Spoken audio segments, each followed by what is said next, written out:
Hi guys, thanks for tuning in to today's video. Now we're going to go over the difference between high intensity interval training versus the benefits of low intensity steady state cardio. So this is things like walking, jogging, sitting on a bike for 45 minutes, your faster cardio, all that side of things. And we're going to look at which one's going to be the most beneficial to you and your lifestyle.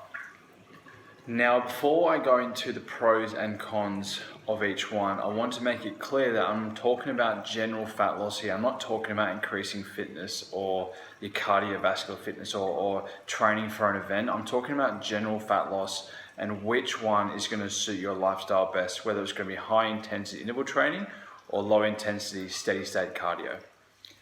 First, let's start with high intensity interval training. Now, high intensity interval training incorporates you going hard for about 15 to 30, 45 seconds, and then coming down to a low walking pace or talking pace for a good sort of 1 to 2, even in maximum about 4 minutes. So in other words, you're going up, you're increasing intensity for 30 seconds, and then you're down, resting for 2 minutes. Now, the first main benefit of high intensity interval training is it increases your metabolism. And it does this by increasing your oxidative output. So in other words, your post-exercise oxygen consumption for about 24 hours. So in other words, you're going to be burning energy for at least another 24 hours post-interval training. Another benefit of high intensity interval training is the fact that it doesn't take too long to do. So if you are a busy person, which most of us are, if you don't have much time to exercise, HIIT is perfect because it means you can go and exercise for about 20 minutes and that is all you need. Done properly, high intensity interval training means you only have to do it for about 20 minutes maximum to get the same result as doing an hour's worth of steady state cardio. One of the most important factors when it does come to fat loss is we want to be able to burn the most amount of calories in the little time that we have. So doing something like high intensity interval training through weight training or through something like a full body movement like a burpee means you're going to really burn a lot of calories for little time.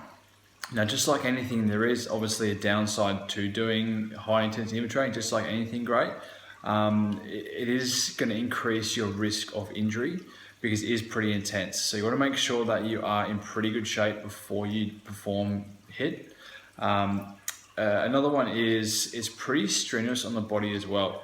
If you're going to be doing high intensity interval training, you can't do it every single day like you can with, say, steady state.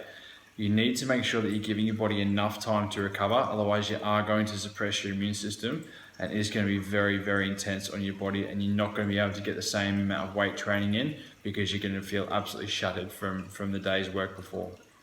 Plus, it is hard. High intensity interval training is not easy. For it to work, you have to really work at your absolute maximum for a minimum of 30 seconds. And that is tough. It is easier said than done. If you feel like you can do more than 20 minutes of high intensity interval training, you've done it wrong. Okay, so high intensity interval training does definitely have a pretty strong case when it comes to what is going to be the better form of exercise to do. But look, low intensity steady state cardio definitely has its place.